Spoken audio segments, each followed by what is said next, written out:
स्वागत है आपका मेरे उबड़ खाबड़ ज़िंदगी में। मेरे प्लान मेरे भी ही तरह उबड़ खाबड़ हो गए हैं। आफ्टर 1 मंथ के बाद मैं अपने गार्डन से मिल रही हूँ और मेरे गार्डन की दशा तो आप देख ही सकते हो। कुछ प्लांट मर गए हैं और कुछ प्लांट जिंदे हैं। जो कि ये सदाबहार का प्लांट है, बहुत ही खूबसूरत से हो रहा है और बाकी मेरे एटेनियम की हालत तो गंभीर है। इसका पता नहीं क्या ही करेगा। अभी तक ना फ्लावर है ना कली है, बस यूं ही मुस्कुरा रहा है। और यहाँ पर मेरे अनार के सीड्स से ग्रो हो रहे हैं प्लांट। मैंने इसमें अनार के छिलके डाले थे तो शायद उसी में बीज थी और ये 2-3 ग्रो हुआ है। ये देखिए अनार के सीड्स हैं, सीड से ग्रो हुए प्लांट छोटे छोटे। मेरे सारे धनिया और जीनियस के प्लांट मर चुके हैं। देखिए बेचारे सूखे मरे प्लांट। मुझे बहुत दुख हो रहा है, मेरे प्लांट मर गए।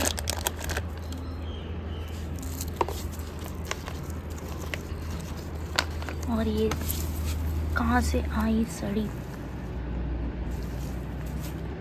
प्लांट जो मेरे गार्डन को वेस्ट कर रहे हैं।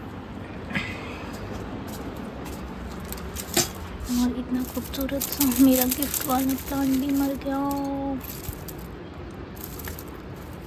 सूख के तिल्ली बन गया। ये सारे वेस्ट प्लांट, इनको जिंदा होने के लिए तो कोई मेहनत नहीं लगा है, पर जिसे ज़िंदा होना था सारे मर गए।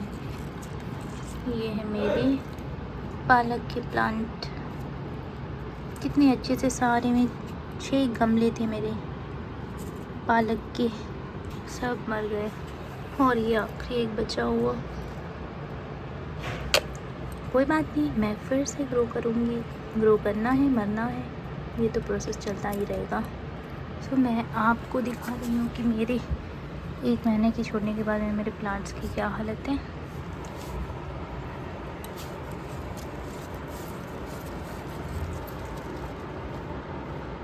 इसे क्या कहते हैं कमेंट में बताइएगा गाइस।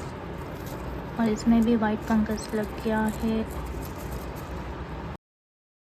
वैसे कड़वा हो जाए तो मुंह कड़वा ही हो जाता है। तो मैं लगाई हूँ मेरे गार्डन में करेले के प्लांट और इसमें छोटे छोटे कुछ और भी प्लांट निकल आ रहे हैं। मेरे धनिया की पत्ती अच्छे से ग्रो हो रहे हैं, पर इसमें से कुछ कुछ वेस्ट प्लांट भी निकल आए हैं, क्योंकि ऐसा ही होता है, अगर कुछ दिन के लिए छोड़ देते हैं ना तो वेस्ट प्लांट अपने आप ही ग्रो हो जाता है।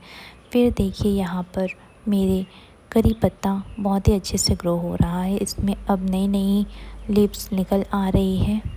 तो मुझे देख कर के खुशी हुई कि मैंने जो लगा कर के मैं घर गई थी, इसमें से अब ये सारे ग्रो हो रहे हैं। गर्मी बहुत ज़्यादा है, लेकिन मैंने अपने प्लांट की केयर करना नहीं छोड़ा। मैं इसे हर दिन जो है, एक दिन छोड़ के एक दिन तो पानी दिया ही करती थी। लेकिन अगर प्लांट को छोड़कर चले जाए ना तो प्लांट भी रूठ जाते हैं और वो ऐसे सूख जाते हैं। और वैसे ही मेरे प्लांट भी रूठ गए मुझसे, और इसमें से कुछ कुछ वेस्ट प्लांट तो निकल आए जिसे मैं रिमूव कर रही हूँ, क्योंकि ये जो है ओरिजिनल प्लांट को ग्रो होने नहीं देगा। फिर मिलते हैं मेरे छोटे से कैक्टस प्लांट से, और जिसके साथ में मैंने एक्सोरा के छोटे से प्लांट मैंने ये चुरा करके लाए थे गार्डन से, और ये भी ग्रो हो गया है और इसमें नए लीव्स भी निकल आ रहे हैं। तो देख कर के मुझे खुशी हो रही है कि मेरे कुछ कुछ प्लांट तो मर गए पर कुछ प्लांट जिंदे हैं। तो इसलिए मुझे दुख भी होता है, पर होता है कि छुट्टियां में तो सभी घर ही जाते हैं। तो मैं भी 1 मंथ के लिए छुट्टी में गई और मेरे कुछ प्लांट मर गए। तो मुझे दुख भी हुआ और खुशी इस बात की कि मेरे कुछ प्लांट ज़िंदे भी हैं। और इसमें से देखिए साइड साइड से जो छोटे छोटे ब्रांचेस हैं वो भी निकल आ रहे हैं। और मेरे एलोवेरा के प्लांट, इसमें भी छोटे बेबी प्लांट भी निकल आई है। यही प्लांट है जिसे मैंने दीपावली में रॉकेट जला करके काले काले कर दिए थे। ये देखिए इस पर भी अब तक जो बारूद के ये हैं लगे हुए हैं और थोड़े से जले जले, और इसमें से बीच बीच से अब जो है अच्छे अच्छे वाले लीव्स पे निकल आए हैं एलोवेरा के। तो देख कर के खुशी हो रही है कि ये अब अच्छे से ग्रो हो रहा है, मोटी मोटी टहनियाँ आ रही है। वैसे मैं एलोवेरा किसी चीज़ में यूज़ तो नहीं करती हूँ, जब मैं प्लांट लगाती हूँ तो उसके में जो जल होती है उसमें मैं डुबो करके फिर प्लांट को मिट्टी में डिप करती हूँ। तो अदरवाइज़ मैं किसी भी चीज़ या अपने फेस में लगाने के लिए या अपने हेयर में लगाने के लिए मैं यूज़ नहीं करती हूँ।